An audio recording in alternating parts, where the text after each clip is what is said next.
تو رسول اکرم صلی اللہ علیہ وسلم نے اپنی بات کی وضاحت کی. آپ نے ارشاد فرمایا فَأَمَّا مَنْ قَالَ مُطِرْنَا بِفَضْلِ اللَّهِ وَرَحْمَتِهِ فَذَلِكَ مُؤْمِنٌ بِي وَكَافِرٌ بِالْكَوَاكِبِ. جن لوگوں نے بارش کے متعلق یہ کہا، جو رات بارش برسی تھی، کیونکہ جب وہاں پڑاؤ ڈالا گیا، خیمے لگائے گئے تو رات کو بارش ہوئی تھی. جب صبح ہوئی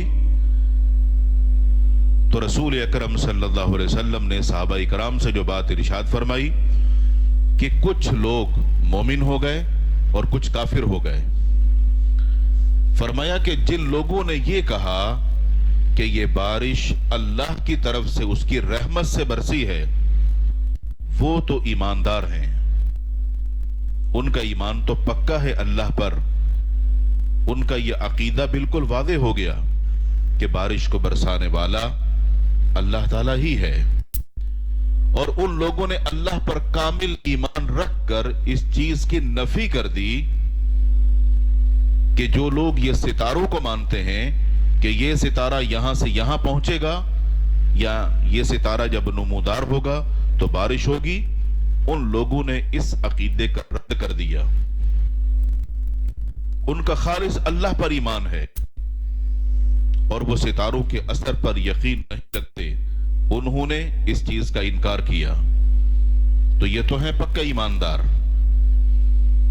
آگے ارشاد فرمایا وَأَمَّا مَنْ قَالَ مُطِرْنَا بِنَوْعٍ كَذَا وَكَذَا فَذَلِكَ كَافِرٌ بِي وَمُؤْمِنٌ بِالْكَوَاكِبِ. جنہوں نے یہ کہا کہ یہ بارش فلاں فلاں کی طرف سے یا اس وجہ سے برسی ہے، جیسے اس دور کے لوگوں کا ستاروں پر عقیدہ تھا کہ جب یہ ستارہ نکلنا شروع ہوگا یا یہ ستارہ یہاں سے وہاں پہنچے گا یا ایسا ہوگا تو بارش برسے گی. تو جن کا یہ عقیدہ ہے ستاروں کے متعلق، تو وہ ستاروں پر ایمان لائے ہیں اور انہوں نے اللہ کے ساتھ کفر کیا ہے. صحابہ کرام رضوان اللہ علیہم اجمعین اللہ کے رسول صلی اللہ علیہ وسلم کی اس بات کو سن رہے ہیں، اور یہ سفر کے دوران واقعہ پیش آیا. یہ واقعہ ان صحابہ کرام کے لیے بھی ایک نصیحت اور ایک پیغام تھا، اور بعد میں آنے والے ہم جیسے لوگ ان کے لیے بھی یہ ایک سبق اور ایک نصیحت ہے. بارش اللہ تعالیٰ برساتا ہے، ہر بندہ جانتا ہے، لیکن بہت سارے لوگ معاشرے میں ایسے بھی آپ کو مل سکتے ہیں جن کا بارش کے متعلق یہ عقیدہ اور یہ نظریہ شاید نہیں ہوگا، بلکہ وہ بھی وہی کفریہ عقیدہ رکھتے ہوں گے جو اس دور کے لوگوں کا کفریہ عقیدہ تھا کہ یہ بارش فلاں ہستی کی طرف سے، فلاں حضرت کی طرف سے، فلاں ستارے کی طرف سے یہ برسی ہے. اگر کسی کا بارش کے ایک قطرے کے متعلق یہ عقیدہ ہے تو گویا کہ وہ بندہ ایماندار نہیں ہے، وہ مومن نہیں ہے. اس کے عقیدے کے اندر یہ جو کفر پایا جا رہا ہے کہ نعمت اللہ کی دینے والا اللہ ہے، اس کی نسبت غیر اللہ کی طرف.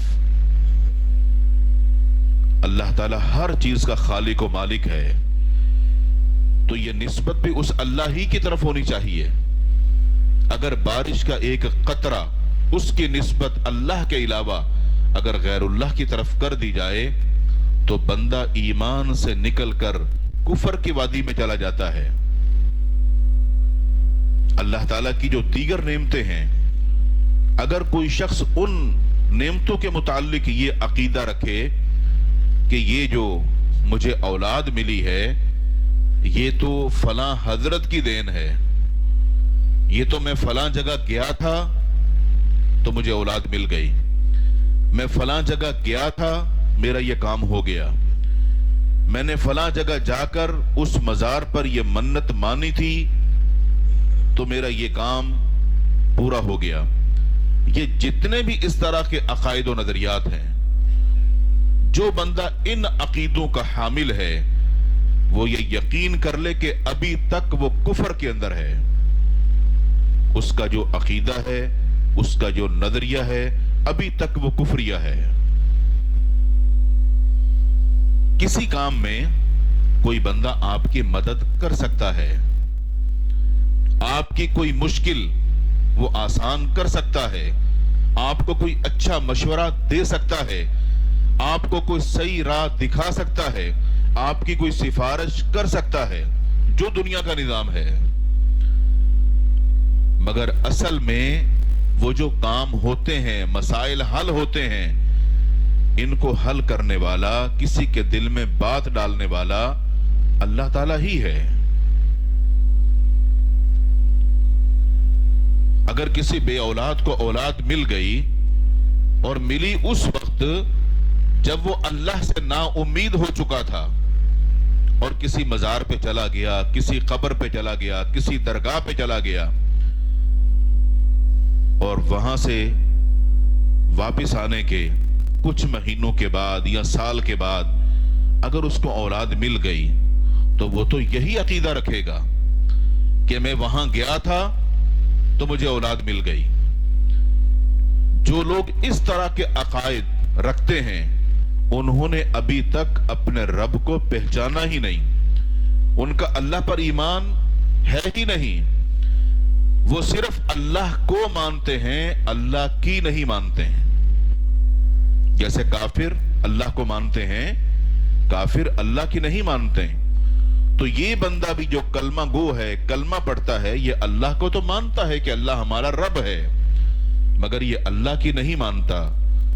جو باتیں اللہ نے قرآن میں بیان فرمائی ہیں، اپنے انبیاء اور رسل کے واقعات سے جو چیز ہمیں سمجھائی ہے کہ ہمارے ایسے بھی پیغمبر گزرے ہیں جن کی جوانیاں گزر گئیں، بڑھاپا آ گیا، ہم سے اولاد مانگتے رہے، ہم نے خوب ان کو آزمایا. اس وقت ہم نے ان کو اولاد دی جب عام طور پر اس عمر میں کسی کو اولاد ملتی نہیں ہے، لیکن ہم نے دی ہے. وہ بھی یہ بتانے کے لیے کہ اللہ تعالی اسباب کا محتاج نہیں ہے.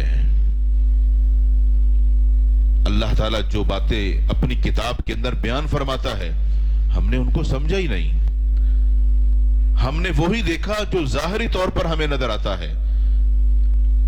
آپ کسی بھی سمت سفر کریں، کراچی شہر سے باہر نکلیں، اندرون سندھ یا پنجاب کی طرف سفر کریں، آپ کو درختوں پر لٹکے ہوئے لوگوں کے کپڑے نظر آئیں گے. کہیں شلواریں لٹکی ہوئی ہیں، کہیں قمیض لٹکے ہوئے ہیں، کہیں بچیوں کے نکریں لٹکی ہوئی ہیں، کہیں بچوں کے جھولے لٹکے ہوئے ہیں. عجیب صورتحال ہے. عقیدہ کیا ہے؟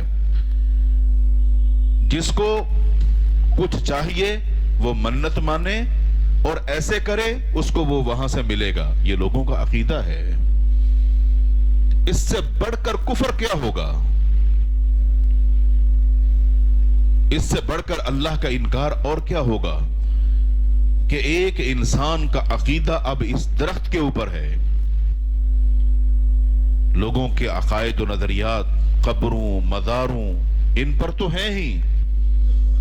وہاں دھاگا بیچنے والے دھاگے بیچتے ہیں اور لوگ ان دھاگوں کو باندھ کر ان دھاگوں پر یقین کرتے ہیں. جس اللہ نے بنایا، جس نے پیدا کیا، جو سب کچھ دے رہا ہے، پوری کائنات کے نظام کو چلا رہا ہے، لوگ اس خالق کو پہچاننے کے لیے تیار نہیں ہیں. اس کی بھیجی ہوئی کتاب کو سمجھنے کے لیے تیار نہیں ہے. ایسے عقائد و نظریات رکھ کر ابھی تک کفر کی حالت میں زندگی بسر کر رہے ہیں. اللہ تعالیٰ قرآن میں فرما تو رہا ہے وَمَا يُؤْمِنُ أَكْثَرُهُمْ بِاللَّهِ إِلَّا وَهُمْ مُشْرِكُونَ. اللہ پر ایمان رکھنے والے جتنے بھی لوگ ہیں ان میں اکثریت مشرکوں کی ہے. کسی نہ کسی حوالے سے وہ شرک کر رہے ہیں. کہیں نہ کہیں ان کے عقیدے میں کمزوری موجود ہے. پکے موحد، توحید پرست، شرک سے دور، عقیدہ توحید پر کاربند بہت تھوڑے لوگ ہیں. وَقَلِيلٌ مِّنْ عِبَادِيَ الشَّكُورُ، میرے بندوں میں میرے شکر گزار بہت تھوڑے بندے ہیں. بندے تو بہت ہیں لیکن ان میں جو میرے شکر گزار ہیں وہ بہت تھوڑے ہیں، ان کی تعداد کم ہے. تو اللہ کو صحیح پہچاننے والے، عقیدہ توحید پر قائم، وہ بہت تھوڑے ہیں. دور حاضر میں بہت سارے لوگوں کا عقیدہ اور نظریہ آج بھی اسی طرح ستاروں پر قائم ہے. لوگ آج بھی باتیں کرتے ہیں کہ جی فلاں نے بڑی ترقی کر لی، اس کا ستارہ بڑی گردش میں ہے. یہ بات مشہور ہے نا کہ اس کا ستارہ گردش میں. یہ عقیدہ، یہ نظریہ رکھنا ہی کفر ہے. یہ کون سے اللہ نے ستارے آپ کے بنائے ہیں جو گردش کرتے ہیں تو آپ کی ترقی ہوتی ہے؟ اور کس بندے کے وہ ستارے ہیں جو اللہ نے بنائے ہوئے ہیں لیکن وہ گردش ہی نہیں کر رہے اور بندہ آگے ہی نہیں بڑھ رہا، اس کی ترقی نہیں ہو رہی؟ اس طرح کا عقیدہ، اس طرح کی باتیں عقیدہ توحید پر قائم بندہ نہیں کہتا. یہ باتیں وہ لوگ کرتے ہیں کہ جن کا اللہ پر کامل ایمان اور یقین نہیں، جن کو توحید کا پتہ ہی نہیں. انسان اگر ترقی کرتا ہے تو اللہ نے اس کے مقدر میں یہ لکھا ہے کہ میرا بندہ یہ محنت کرے گا اور اس کو میں اس میں کامیابی دوں گا. یہ تقدیر کے فیصلے ہوتے ہیں اور تقدیر ایمان کا حصہ ہے. جیسے ایک انسان سفر کرتا ہے تو اپنی منزل پر پہنچ جاتا ہے. ایک بندہ سفر نہیں کرتا تو جہاں ہے وہ وہیں رہتا ہے. تو جو کوشش کرے گا وہ پالے گا، جو کوشش نہیں کرے گا وہ محروم رہے گا. بالکل ایسے ہی اللہ کے بندوں میں کچھ بندے ایسے ہوتے ہیں جن کے اندر بڑی خوبیاں ہوتی ہیں اور لوگ ان کی خوبیوں کے معترف بھی ہوتے ہیں اور لوگ ان کی خوبیوں کو پہچانتے بھی ہیں اور جانتے بھی ہوتے ہیں کہ اس بندے نے کبھی کسی کے ساتھ برا نہیں کیا، جھگڑا نہیں کیا، ظلم نہیں کیا، زیادتی نہیں کی. لوگوں کے اندر بھی یہ اچھا ہے اور نیکی کے اندر بھی آگے ہے. یہ دیندار ہے، یہ پرہیزگار ہے، یہ متقی ہے اور لوگ اس کے عمل سے اس کو دیکھتے ہیں اور پہچانتے ہیں. اللہ کے بندوں میں کچھ لوگ ایسے بھی ہوتے ہیں، مگر یہ بات یاد رکھیے، اگر اللہ نے آپ کو اتنا اچھا اور نیک بنایا ہے، آپ اپنے خاندان کے اندر سب کا بھلا سوچتے ہیں، جس محلے یا معاشرے میں رہتے ہیں آپ سب کے ساتھ اچھے ہیں، تو اس پر اللہ کا شکر ادا کیجئے کہ اللہ نے یہ صفات آپ کے اندر رکھی ہیں اور آپ کو نرم دل بنایا ہے. جس دن ان اچھائیوں اور خوبیوں کی وجہ سے آپ کے دل کے اندر یہ سوچ پیدا ہو گئی کہ یار میں تو بہت اچھا ہوں، میں ہر اچھائی کرتا ہوں، ہر نیکی کرتا ہوں، اور یہ تو ایسا بھی نہیں کرتا، یہ تو ایسا بھی نہیں کرتا، وہ میرے سے بہت پیچھے ہے اور یہ نیکی میں اتنا پیچھے ہے کہ یہ جنت میں تھوڑی جائے گا. جس دن آپ نے یہ فیصلہ خود کرنا شروع کر دیا اپنے بارے میں جنتی ہونے کا اور اپنے دوسرے بھائی کے متعلق جہنمی ہونے کا، اس دن آپ کا زوال شروع ہو جائے گا. کون کتنا اچھا ہے، کون کتنا برا ہے، یہ حقیقت کون جانتا ہے؟ صرف اللہ تعالی. اللہ تعالیٰ اپنے بندے کو بخشنے اور معاف کرنے کے لیے کسی سے مشورہ نہیں کرتا کہ میرے بندے نے آج تک تو سارے گناہ ہی کیے مگر ابھی اس نے ایک نیکی کی ہے تو یہ نیکی اس کی قبول کروں کہ نہ کروں، کیونکہ آج تک تو اس نے کچھ کیا ہی نہیں. ابھی ایک نیکی کی ہے تو اگر میں نے ایک نیکی قبول کر لی تو باقی میرے بندے کیا کہیں گے؟ اللہ کس سے پوچھتا ہے؟ اللہ نہیں پوچھتا. اور باقی بندے جتنی نیکیاں کر رہے ہیں ان کی نیت کیا ہے؟ نیت کون جانتا ہے؟ اللہ تعالیٰ جانتا ہے. کیا پتا بہت سارے لوگ بہت سارے اچھے کام کر رہے ہوں اور دل میں یہ ہو کہ لوگ یہ کہیں کہ یار میں بہت اچھا کر رہا ہوں. اگر نیت میں فطور ہے تو یہ فطور لوگ تو نہیں جانتے ہیں, یہ تو اللہ تعالیٰ جانتا ہے. تو کبھی بھی کسی کے متعلق یہ سوچ نہ رکھیے کہ اس بندے کو اللہ کہاں معاف کرے گا, یہ بخشا تھوڑی جائے گا, یہ جنت میں تھوڑی جائے گا. جنت میں تو میں جاؤں گا کیونکہ میں بہت اچھا ہوں, اچھا کرتا ہوں وغیرہ. اگر یہ سوچ ہے تو یہ سوچ تکبر ہے, گھمنڈ ہے, غرور ہے, جو اللہ کو پسند نہیں. امام بخاری اور امام مسلم نے صحابی رسول جندب رضی اللہ تعالی عنہ کے حوالے سے ایک روایت ذکر کی. اللہ کے رسول صلی اللہ علیہ وسلم نے فرمایا کہ ایک آدمی نے کسی دوسرے شخص کے متعلق یہ کہا اور اس نے یہ قسم کھائی کہ اللہ کی قسم فلاں بندے کو تو اللہ کبھی بھی معاف نہیں کرے گا. ایک بندے نے قسم کھائی اپنے دوسرے کسی جاننے والے کے متعلق. اب یہ جو قسم کھانے والا ہے یہ یقیناً اپنے آپ کو اچھا سمجھتا ہوگا نا کہ نیک تو میں ہوں, اور جس کے متعلق قسم کھائی ہے یقیناً وہ نیکی میں شاید اس کے مقابلے میں کمزور ہوگا. تو قسم کیا کھائی کہ اللہ اس کو معاف نہیں کرے گا. اللہ کے رسول صلی اللہ علیہ وسلم نے ارشاد فرمایا, اللہ تعالیٰ نے فرمایا وہ کون ہے جو مجھ پر اتنی جرأت کر رہا ہے. وہ کون ہے مجھ پر یعنی اللہ پر یہ جرأت کر رہا ہے, اور اتنی بڑی جرأت کہ وہ قسم کھا رہا ہے کہ فلاں آدمی کو اللہ معاف نہیں کرے گا. یہ بندہ ہوتا کون ہے میرے کسی بندے کے متعلق قسم کھانے والا؟ اس کی حیثیت ہے کیا؟ کیا کسی کے پاس جنت کا ٹھیکہ ہے کہ جس کو چاہے گا یہ داخل کر دے گا, جس کو چاہے گا نکال دے گا؟ یا کیا کسی کو یہ اتھارٹی دی گئی کہ تم جو چاہو لوگوں کے متعلق فیصلے کرو؟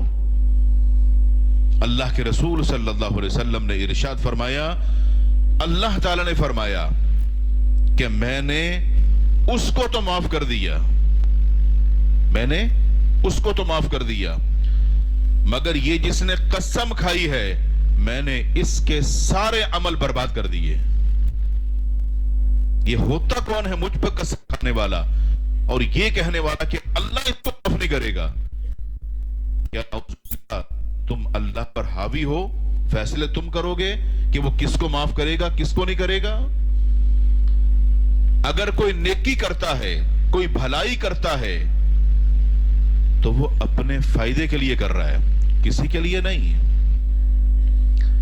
اور اگر کسی بندے کی یہ سوچ پیدا ہوتی ہے کہ میں کیونکہ بہت نیکی کرتا ہوں لہذا میں تو بخشا بخشایا ہوں, اور یہ جو بندہ ہے اس کو تو اللہ کبھی معاف نہیں کرے گا, یہ سوچ اگر آتی ہے تو سمجھ لیجئے آپ نے تکبر شروع کر دیا ہے, اپنے اوپر گھمنڈ شروع کر دیا ہے اور زوال کی طرف قدم اٹھا لیا ہے. لا حول ولا قوت الا باللہ. اس کا مطلب کیا ہے؟ نہیں ہے نیکی کرنے کی طاقت اور نہیں ہے گناہ سے بچنے کی طاقت مگر اللہ کی توفیق سے. آپ اگر نیکی کر رہے ہیں تو یہ طاقت اور توفیق کس نے دی آپ کو؟ اللہ نے. اگر آپ جان چکے ہیں یہ گناہ ہے, یہ غلط ہے, یہ نافرمانی ہے اور آپ اس سے دور ہیں تو آپ کو دور کیا کس نے؟ اس گناہ سے بچایا کس نے؟ اللہ تعالیٰ نے. تو یہ سب کچھ تو اللہ کر رہا ہے, آپ نے کیا کیا ہے؟ یہ توفیق اللہ کی, یہ طاقت اللہ کی. اگر آپ کے پاس یہ شعور ہے, آپ جانتے ہیں کہ یہ نیکی ہے اور یہ بدی ہے, یہ شعور کس نے دیا؟ اللہ نے دیا. تو یہ سب عطا تو اللہ کی ہے. اگر اللہ آپ کو یہ صلاحیت نہ دیتا تو کیا کوئی اللہ کا کچھ بگاڑ سکتا ہے؟ کتنے سارے لوگ ہم ہی جیسے ہیں جو دیکھنے میں بہت اچھے لگتے ہیں, سر بہت بڑا ہوگا لیکن اندر دماغ نہیں ہوگا. چونٹی کو دیکھو گے دیکھنے میں چھوٹی سی ہے, لیکن اللہ نے اس کو دماغ دیا اور بڑا باصلاحیت بنایا, اس کا واقعہ اپنے قرآن کا حصہ بنا دیا. یہ فیصلے تو اللہ کے ہیں.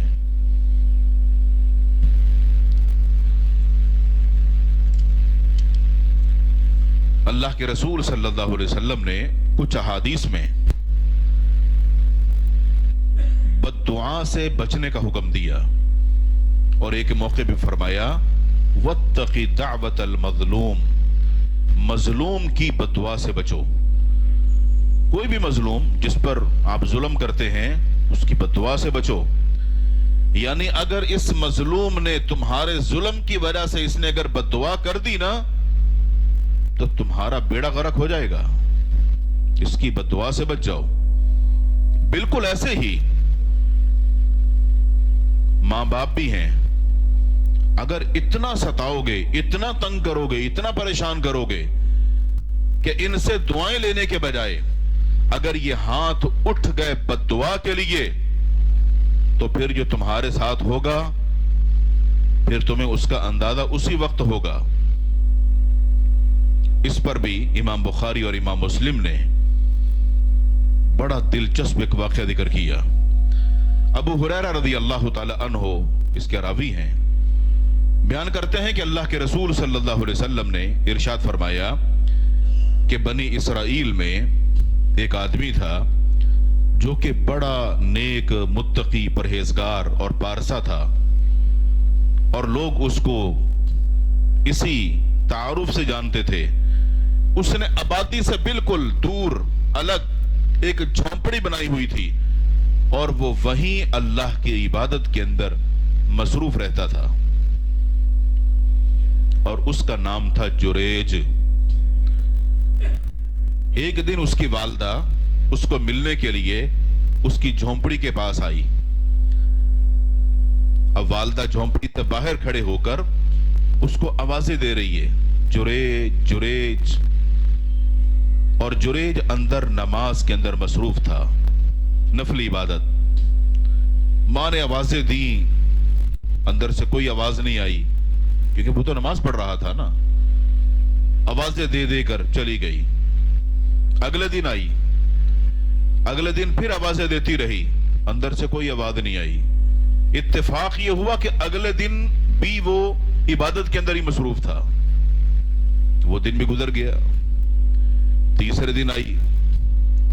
اتفاق یہ ہے کہ جب وہ آوازیں دے رہی تھی تو جریج نماز ہی پڑھ رہا تھا. ماں سے اب صبر نہیں ہوا, وہاں سے واپس پلٹنے لگی تو پھر بد دعا کر دی کہ میں نے تجھے اس دن بھی آوازیں دی, کل بھی بلایا, اور آج بھی تو نے میرے کسی بلاوے پر آواز نہیں دی, میری بات تک نہیں سنی. اب اللہ کرے اس وقت تک تجھے موت نہ آئے جب تک کہ تو کسی بدکار اور فاحشہ عورت کا منہ نہیں دیکھ لیتا. وقت گزرا, کچھ ہی دن گزرے, اس کی جھونپڑی پر ایک عورت آئی جو کہ معاشرے کی ایک فاحشہ عورت تھی, اور جریج کو برائی کی طرف دعوت دی, اور جریج نے انکار کر دیا کہ نہیں, اللہ کی نافرمانی ہے اور میں گناہوں سے بچنے کے لیے یہاں پر اللہ کی عبادت کے اندر مصروف ہوں. اللہ کو راضی کرنے کے لیے تو میں نے سب کچھ چھوڑ دیا, آبادی سے بھی دور ہوں تاکہ میں اپنے رب کو راضی کر سکوں. لیکن وہ عورت بہت بری تھی. وہ اپنے مقصد میں کامیاب ہونے کے لیے آگے نکلی. ایک چرواہے کو دیکھا جو جانور چرا رہا تھا, اس سے جا کر برائی کا کہا اور اس نے اس سے برائی کی. وقت گزرتا رہا, اس عورت کے ہاں ایک بچہ پیدا ہوا, اور جب بچہ پیدا ہوا تو اس عورت نے کہا کہ یہ بچہ جریج کا ہے. یہ بچہ کس کا ہے؟ جریج کا ہے. اس کا باپ کون ہے؟ جریج. جیسے ہی یہ افواہ پھیلی لوگ اکٹھے ہو گئے اور آ کر جریج کی جھونپڑی پر حملہ کر دیا. اس کی پوری جھونپڑی اکھاڑ کے پھینک دی. اس کو اس سے باہر نکالا. بڑا ملامت کیا کہ ہم تو سمجھتے تھے کہ تو بڑا عبادت گزار ہے. ہمیں تو پتہ ہی نہیں تھا کہ تو آبادی سے باہر ایک جھونپڑا لگا کے یہاں بیٹھا ہے. تو کرتا کیا ہے؟ اس نے کہا بات کیا ہے؟ کہا فلاں عورت وہ کہتی ہے کہ میرے ہاں جو بچہ ہوا ہے اس کا باپ جریج ہے. اس عورت نے سب کو بتایا اور لوگ غصے کے اندر یہ سب کچھ کر رہے. جریج نے کہا ایسا کچھ بھی نہیں ہے. یہ تو سراسر ایک الزام اور بہتان ہے. اس کی کوئی حقیقت نہیں. تو کہنے لگے تو پھر صفائی پیش کرو. وہ عورت تو یہی کہہ رہی ہے. کہا کہ اس بچے کو لے کر آؤ. جو چند دن کا بچہ ہے اس بچے کو لے کر آؤ. پھر کیا ہوگا؟ کہا تم لاؤ تو صحیح. لوگ اس بچے کو لے کر آئے. جریج نے وضو کیا, 2 رکعت نماز پڑھی. اس کے بعد اس بچے پر ہاتھ رکھا اور اس بچے سے کہا بول کر بتاؤ تمہارا باپ کون ہے. اس بچے نے کلام کیا. وہ معصوم چند دنوں کا بچہ بولا کہ میرا باپ فلاں چرواہا ہے. لوگ یہ سب سن رہے ہیں. لوگوں نے جب یہ بات سنی کہ اتنا چھوٹا سا اور معصوم بچہ بول رہا ہے کہ میرا باپ فلاں چرواہا ہے, تو جتنے لوگ وہاں غصے کے اندر اس کی جھونپڑی کو توڑ کر جریج کو جھونپڑی سے باہر نکال کر لان تان کر رہے تھے, اس بچے کی اس بات کو سن کر سب حیران و ششدر رہ گئے, شرمندہ ہو گئے اور اس سے معافی مانگنے لگے کہ ہم سے بہت بڑی غلطی ہو گئی کہ ہم نے تمہارے ساتھ ایسا برتاؤ کیا. اگر تم اجازت دو تو یہ تمہاری یہ جھونپڑی ہے اس کو ہم بہترین سونے کی بنا کے دیتے ہیں. اس نے کہا نہیں, مجھے یہی گارے اور مٹی کی ہی پسند ہے, سونے کی نہیں.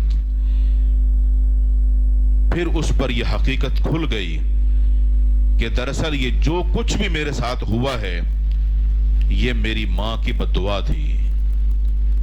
اس کے بلاوے پر میں حاضر نہیں ہوا. اللہ کو راضی کرنے کے لیے میں نے ماں باپ کو چھوڑ دیا, نظر انداز کر دیا.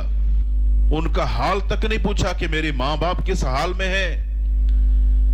اور ان کے دل سے یہ جو بددعا نکلی ہے اس نے سارا کا سارا معاملہ ہی تبدیل کر کے رکھ دیا. اللہ کے رسول صلی اللہ علیہ وسلم نے اپنے پیارے صحابہ کے سامنے یہ جو اس بنی اسرائیل قوم کے ایک زاہد و عابد کا جو واقعہ بیان کیا, یہ صرف ان صحابہ کرام کے لیے نہیں تھا, یہ قیامت تک آنے والے ہر شخص کے لیے یہ واقعہ نصیحت ہے اور ایک سبق ہے. اللہ کی عبادت یقیناً یہ حقوق اللہ ہے, اس سے بھی پیچھے نہیں ہٹنا. مگر اللہ کو راضی کرنے کے لیے اگر حقوق العباد پامال کر رہے ہیں, یہ رشتے ناتے, یہ ماں باپ, یہ خاندان, اگر سب کو چھوڑ رہے ہو کہ مجھے کسی کی کوئی ضرورت نہیں, ان کے ساتھ جو بھی ہو مجھے کوئی پرواہ نہیں, بس میں تو اللہ کو راضی کروں گا, تو اللہ ایسے راضی نہیں ہوگا. بندوں کو ناراض کر کے اگر اللہ کو راضی کرنے چلے ہو تو یہ تمہاری بنیاد ہی غلط ہے, سوچ ہی غلط ہے. ماں باپ کو چھوڑ کر ان کو نظر انداز کر کے رب کو بھلا کیسے راضی کر سکتے ہو؟ اگر کسی کے ماں باپ زندہ ہیں دونوں یا کوئی ایک، ان کو راضی کر لیجئے، ان سے معافی مانگ لیجئے، ان کی خدمت شروع کر دیجئے۔ انہی ماں باپ کی بدولت آج ہم زندہ ہیں، آج ہم دنیا میں ہیں، آج ہماری پہچان ہے، ہم خاندان کا حصہ ہیں۔ اگر یہ ماں باپ بھی نہ ہوتے تو ہم پیدا ہوتے کبھی بھی نہیں۔ ان سے دعائیں لیجئے، ان کی خدمت کیجئے، ان کا دل جیتیے، ان کے ساتھ محبت اور شفقت کا برتاؤ کیجئے، ان سے اچھا حسن سلوک کیجئے جیسے انہوں نے ہمارے ساتھ ہمارے بچپنے کے اندر برتاؤ کیا تھا۔ اور اس واقعے سے یہ بات بھی سمجھ آتی ہے، اگر کسی کے متعلق کوئی افواہ گردش کرے، وہ آپ کے خاندان کا ہو یا نہ ہو، پہلے اس کی تحقیق ضرور کر لو کہ لوگ یہ بات کر رہے ہیں کہ فلاں ایسا ہے، فلاں نے ایسا کیا۔ کوئی قدم اٹھانے سے پہلے تحقیق کر لو۔ آج معاشرے کے اندر یہ بات عام ہو چلی ہے کہ ہم کسی بھی بہن بیٹی کے متعلق بات کرتے ہوئے سوچتے بھی نہیں ہیں، اور جب حقیقت سامنے آتی ہے تو پھر ہم شرمندہ ہوتے ہیں۔ اس شرمندگی سے بچنے کے لیے پہلے سوچیے اور تحقیق کیجیے۔ اللہ تعالیٰ سے دعا ہے اللہ تعالیٰ ہم سب کو دین کو سیکھنے، سمجھنے، اصلاح کرنے اور عمل کرنے کی توفیق عطا فرمائے۔ آخر دعوانا الحمدللہ رب العالمین۔